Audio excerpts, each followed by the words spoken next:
Lucid waters and lush mountains are indeed a vivid depiction of ND County of Huzhou City in East China's Zhejiang Province. And these invaluable assets are what Huzhou City is making efforts to preserve. Here at the local reservoir of ND County, I found the water and sand can truly mean gold to the local company that manages the reservoir. What is the total revenue we can get from selling sand and soil throughout our entire project? 基本上接近一半的样子。 Nearly half our total revenue comes from this project. The area was initially filled with mud and household waste, all of which has now been cleared away. After the dredging process, we were selling the extracted sand and gravel. The second was the sale of raw water, and the third was renting the reservoir to nearby residents for their operations. Last year, the new development bank conducted on-site inspections of our project, and I sensed that they placed a greater emphasis on achieving sustainable development following our clearing project, which distinguishes them from other banks. The loan project Mr. Huang referred to is the first non-sovereign loan approved in China by the New Development Bank, in partnership with the Bank of Huzhou. The loan is channeled through Bank of Huzhou as a financial intermediary to fund multiple projects, taking advantage of its local client resource and green finance expertise to expand development impact with a broader scope of beneficiaries. It is also the first city commercial bank to establish a green finance system and set green credit evaluation standards. We were both looking for each other.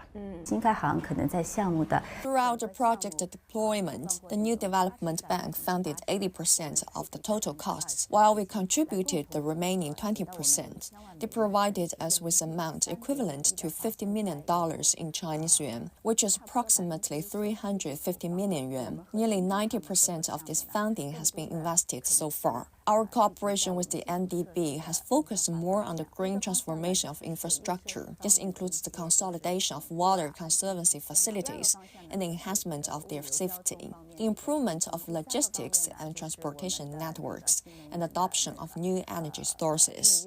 The reservoir project utilizes the eco-environment-oriented development model to address financial challenges in environmental conservation. The entire project construction consists of two lists, one for environmental remediation and the other on the industrial overlay. These two elements are implemented simultaneously, with the costs of environmental remediation being covered by the benefits generated from industrial output. Some green projects are not only self-sustaining, but also enable traditional companies to engage in green transformations. A notable example is Mr. Zheng's project to install distributed photovoltaic panels on factory rooftops.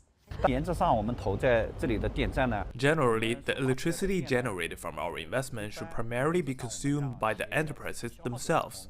We have approximately 150 such power stations in Huzhou, generating around 100 million kilowatt-hours of electricity annually through photovoltaics, which is equivalent to a small power plant, though they are not visible like traditional power plants since they are located on rooftops.